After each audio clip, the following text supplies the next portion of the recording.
Born to Annoy, From Rebel to Revolutionary, Chapter 5, A Pleasant Surprise. Now in my 20th year I continued with my work, which I found increasingly interesting and varied. In the tender drawing office I had only produced general arrangement drawings, comprising arrays of control panels and oil circuit breakers for indoor substations, usually 11,000 volt equipment.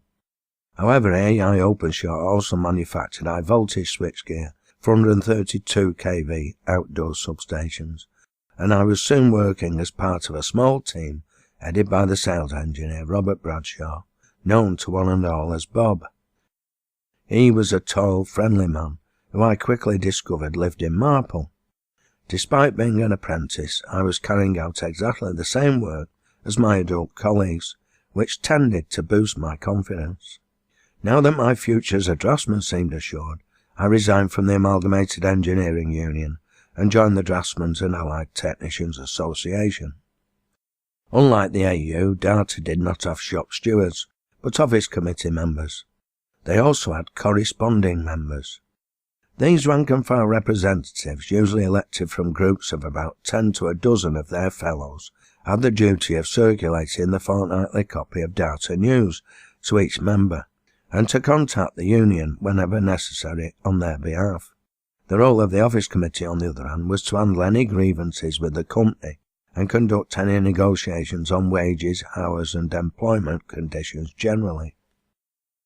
DARTA news took the form of a simple, factual newsletter, listing companies with vacancies, the names and addresses of those the union was in dispute with, advising members to contact the local union official before applying for or accepting jobs with the latter, together with news about agreements reached with individual employers, the Engineering Employers Federation, and the Shipbuilders and Repairers National Association, as well as information about legislation affecting employment.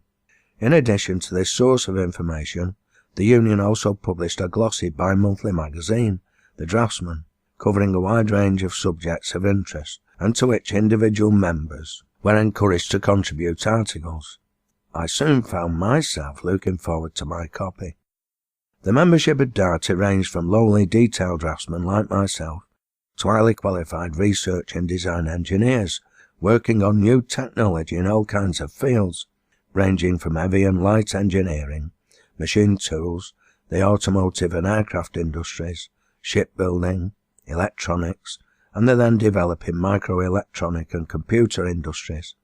Consequently, the collective knowledge at the union's disposal was tremendous, and, uniquely, I think, within the trade union movement, DARTA also published learned treatises on such technical subjects, one of which, dealing with computer-aided design and computer-controlled machine tools, was to have a major impact on my thinking on the question of Luddites and the development of new technology in the not-too-distant future.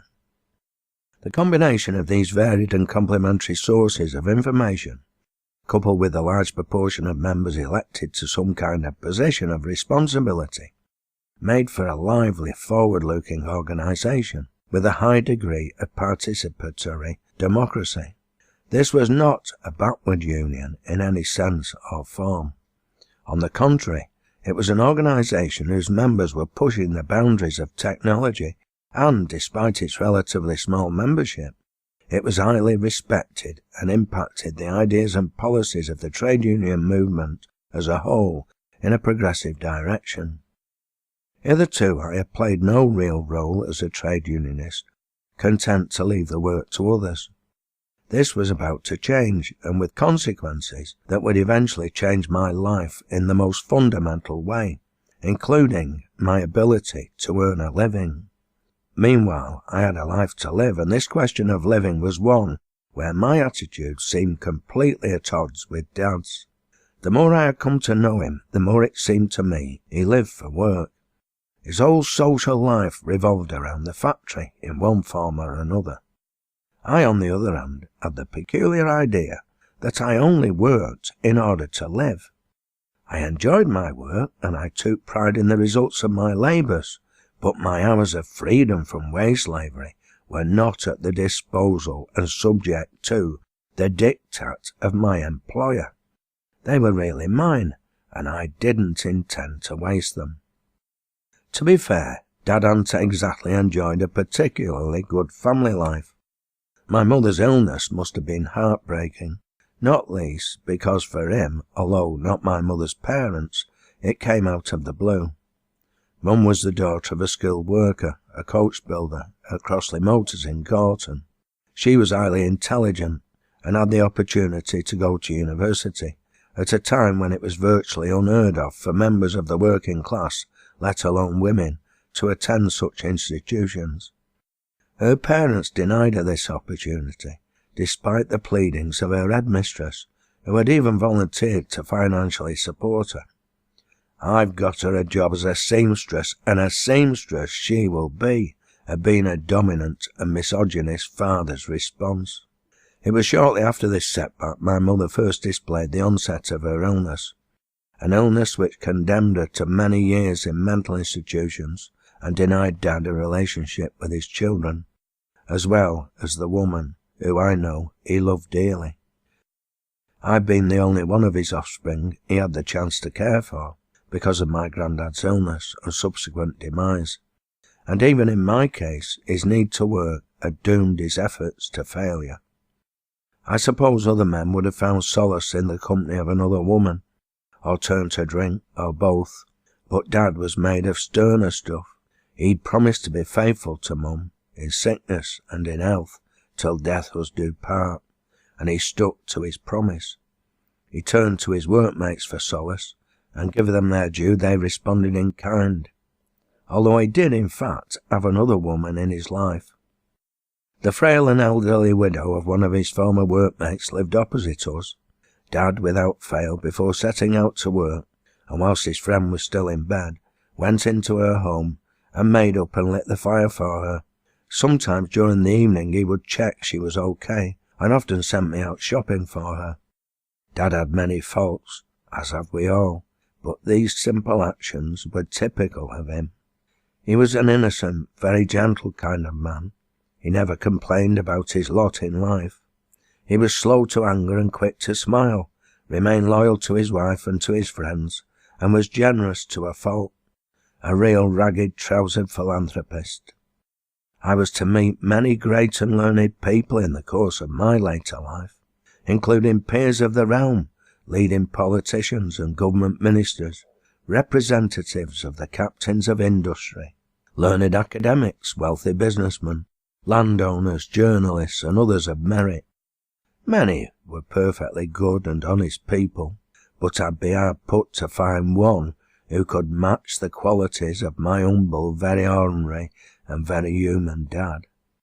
Of course, being a somewhat egotistical and opinionated youth at that stage in my life, it would take time for me to fully understand just what kind of man he really was. But I doubt if I was the only young person who suffered from that particular sin. I just wish I could have been half the man I finally discovered he was.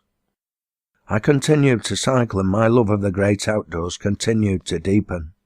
My bike was not merely a means of transport, it was my passport to freedom and pleasure. Other members of my class and generation had motorbikes and even cars, but I had little interest in either. Why should I? I wanted to not only discover the world in which I lived, but to be a part of it.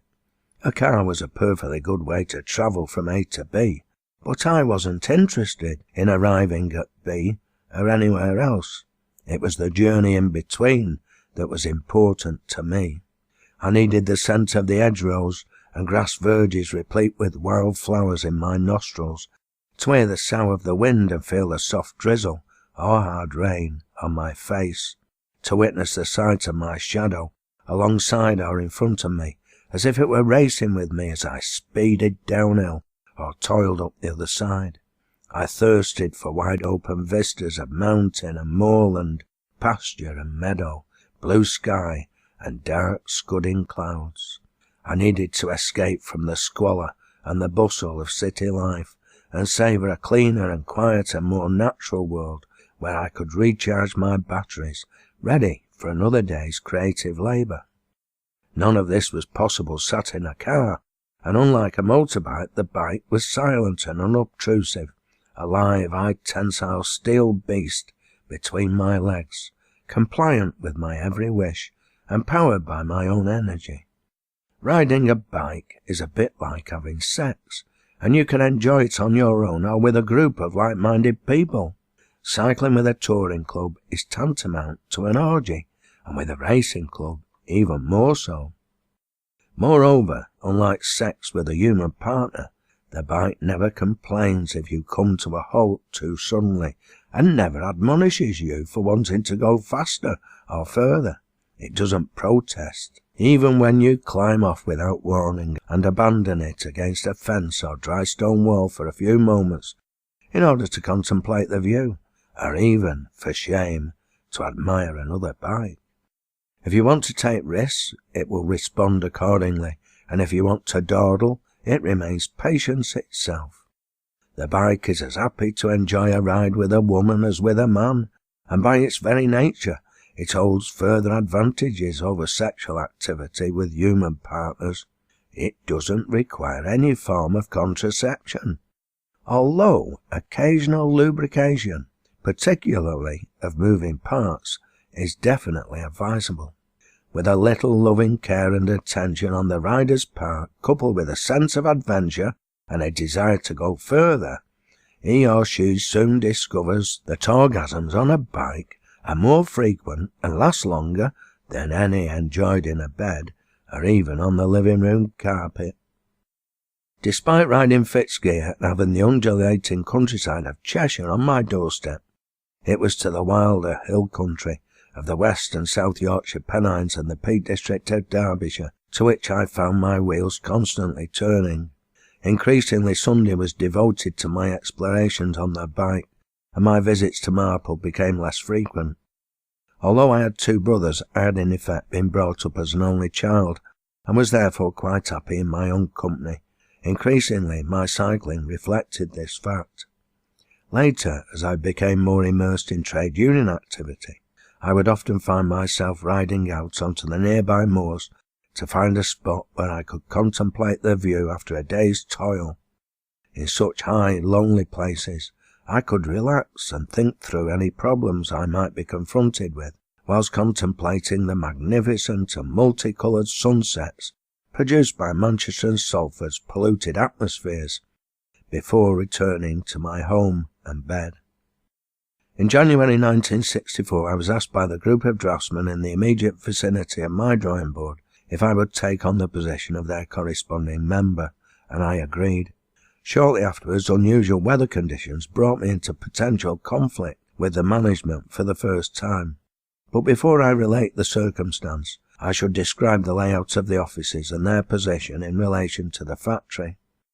The factory itself comprised a long, high, rectangular building running roughly north to south, and bounded by the main open shore to Droylsden Road, namely Fairfield Street, on its eastern side and Buckley Street on its southern side, which accommodated the original office block now housing the personnel and wages departments.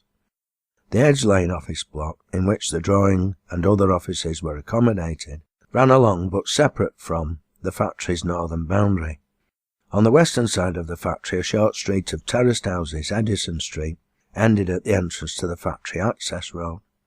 Once through the gates, still heading north, a long covered bicycle shed ran alongside the factory building on the right-hand side, and the works canteens, 3 in number, reflecting the structure of the works hierarchy, but situated in one building, were on the left, that is the western side. After these was another brick building housing the company's telephone exchange, followed by one housing the foundry and pattern makers. Last but not least came the boiler room, which provided hot water to both the factory and the offices and other buildings for washing and central heating. The access road then widened into a yard, occupying a space behind the main factory building, and fronted by the main office block. To the left of this open space stood a large and towering blackened structure, beneath and adjacent to which were large hillocks of coal. This was the coal hopper that delivered the fuel to the boiler house furnaces. It lay roughly southwest of the office block, and divided from it by a space for car parking. The main or edge lane office building comprised a central block with a rear entrance opening onto the factory yard and an impressive double-doored entrance fronted by gardens and a curving access road, with 2 entrances opening out onto Edge Lane, which formed the boundary between Higher Openshaw and Droylsden at this point. On the ground floor, entering from the yard, an impressive reception desk, occupied by uniformed gentlemen, stood in the far right-hand corner. To the left of the front door was the entrance to a lift, and on either side staircases, providing access to 4 upper floors. On either side of this central block were 2 wings containing the main offices. The small tender drawing office and a large typing pool occupied the ground floor of the west wing, whilst the east wing of the ground floor housed the engineers responsible for outside erection. That is, all the construction work on site, whether it be power stations, outdoor high-voltage substations, or local medium-voltage substations. The electrical wiring drawing office occupied the first floor of the west wing, along with the tracers. The latter staff, all women, and I was to discover both underpaid and underrated, had the job of tracing the original drawings produced by draftsmen of every discipline, in Indian ink on wax linen. The contract drawing office occupied the second and third floors. The first floor of the central block housed the record library, in which all the original drawings and the trace copies, along with copies of all relevant documents, standards and job records, were stored. Above this was the standards department, which produced standard drawings of components, researched varying methods of production to simplify and coordinate the overall manufacturing process, ensured components were in accord with British safety standards and specifications, and worked closely with the production, engineering and planning departments located in the factory. The third floor of the central block housed the offices of the chief draftsman and his personal secretary and assistants.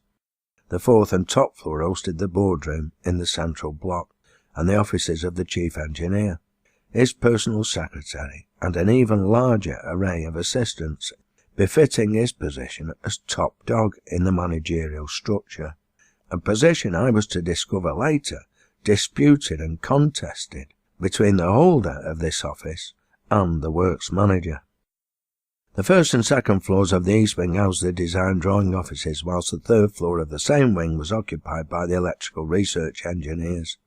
I apologise to you, dear reader, for going into so much rather boring detail at this point, but for reasons which will become increasingly relevant as my story continues, I feel the necessity of painting this picture of the building that housed a rather complex workforce, which in turn reflected the equally complex division of labour necessary for the efficient functioning of any sophisticated manufacturing enterprise, at least in the days before computerization.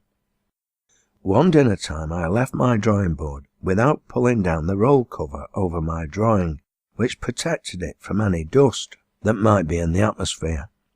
I had continued working after the bell had sounded to complete a particularly intricate part of my work. Consequently, I was in a hurry because I wanted to catch Maggie before she finished lunch and left the canteen. When I returned to continue my work that afternoon, I discovered to my dismay that my drawing was covered in coal dust. Luckily, I had the sense not to fall into the trap of dusting it, which would have smeared and ruined many hours of creative labour. I removed it from the board and carefully shook the A1 sheet of paper. I quickly realised the cause of this pollution. It had been blowing a south-westerly gale at lunchtime, which in turn had carried the particles from the coal hopper to the ventilation apertures, which were located above the windows of the drawing office. I soon discovered many of my colleagues had suffered the same problem. My colleagues immediately delegated me to raise the issue with the office committee member. He worked on the opposite side of the office, and hadn't been affected. Much to my surprise, he refused to take the matter up with the management, and admonished me and my fellows for leaving our boards uncovered. I remember being furious at this reaction, although I remained silent. We couldn't work with our boards covered, and the gale had not had the sense to cease its negative activities simply because the bell ending the lunch hour had sounded. I discovered later our office committee representative was a Conservative Party councillor from Ardenshire or Stockport or somewhere. I consulted Auntie Dolly and read Maggie in my mind, wondering how they would react.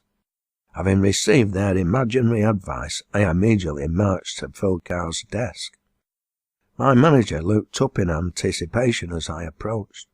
"Mr. Carr," I said, "I think you need to come over to my drawing board, if you don't mind." "Why, what's up, Malc?" "Because if you don't, I think all the draftsmen on my side of the office will be walking out, and I'll be in the lead." "What's got into you, young un? This isn't like you." "Coal dust," I retorted rather sharply, much to my surprise as well as his, and for all I know, it might be in your lungs as well as mine. Phil frowned, but nonetheless accompanied me to my board, and between my colleagues and me, he was acquainted with the problem. "Okay," he said, "I'll contact the service engineers." He looked at me and then the rest. "This might take some time. Bugger off to the canteen and brew yourself some tea. I'll square it with the powers that be, and let you know when we have these ventilators blocked off." We all grinned and donned our jackets. This decision on our manager's part provided exactly the same leisure time as going on strike, combined with the benefit of full pay, and as much tea as we could consume. The lads began to leave, when Mr. Carr called me back. "Malc, tell your mates not to pay for the tea." He paused for a moment and then said, "You're a chip off the old block." I frowned, not quite sure what he meant. "Do you mean Dad?" He shook his head. "No, your Dad's father, your grandfather. Didn't you live with him at one point?" "Yes, but he died not long after my 5th birthday. I don't remember a lot about him." "Would you like to know about him? He was a great man." "Yes, I would, very much so." "Do you fancy going to the concert after work?" "Yes, of course, but I've arranged to meet a friend, Maggie Bradshaw." "Red Maggie? You're keeping bad company." He laughed once more. "Your grandfather would no doubt have approved. Tell her to come along. Now go and join your mates. In fact, you can use the opportunity to nip and tell Maggie you'll be in the concert." This exchange not only surprised, but intrigued me. In the future, and on more than one occasion, Mr. Philip Carr would prove to have many more surprises up his sleeve before he'd finish with me.